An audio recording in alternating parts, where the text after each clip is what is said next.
ہم تلوار پہ یقین رکھنے والے لوگ نہیں ہیں، ہم گولی اور بندوق پہ یقین رکھنے والے لوگ نہیں ہیں۔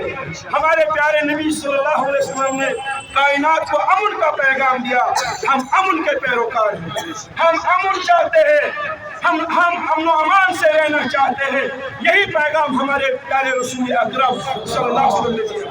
پھر مکی کے جملوں کو یعنی اخلاق کچھ رسول کریم صلی اللہ علیہ وسلم وہ مجبور ہو گئے، انہوں نے کلمہ پڑھا لا الہ الا اللہ محمد رسول اللہ۔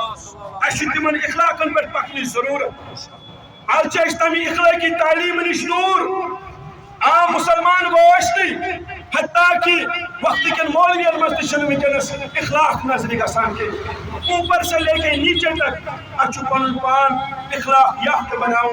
اخلاق چا بیش قیمتی زیور یوتہ ہی زیور چمکدار آج تیوتہ گسی یافت ہوئی۔ ایسی اخلاق رد اخلاق رسول کریم یہ اس میلاد کا پیغام تھا، اس جلوس کا پیغام تھا، اسی پیغام کو ہمیں گھر گھر پہنچانا اسی کی ضرورت ہے۔ جمعیت فیضان مصطفیٰ صلی اللہ علیہ وسلم جموں و کشمیر اسی پیغام کو عام کرنے کے لیے وجود میں آئی ہے۔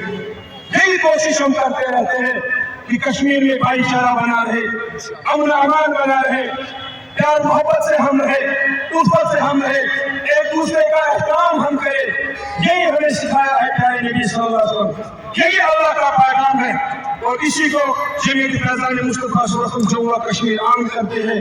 اور شاہ ہمدان فاؤنڈیشن بھی اسی مشن کی آبیاری کرتے ہیں، جس مشن کی بنیاد کشمیر میں جو مجھ سے پہلے میرے عزیز جو اس ایک بڑے بیوروکریٹ آفیسر بھی ہے، ڈویژنل کمشنر بھی رہے ہیں، بڑی بڑی کرسیاں اس نے دیکھی ہے۔ میرے تقریر سے پہلے اس نے اپنی تقریر میں وہ باتیں دہرائی۔ ہم اسی مشن کی آبیاری کرتے ہیں جس مشن کی بنیاد بلبل صاحب کے بعد اس کشمیر میں حضرت امیر کبیر پیر سید علی ہمدانی رحمت اللہ علیہ نے ڈالی۔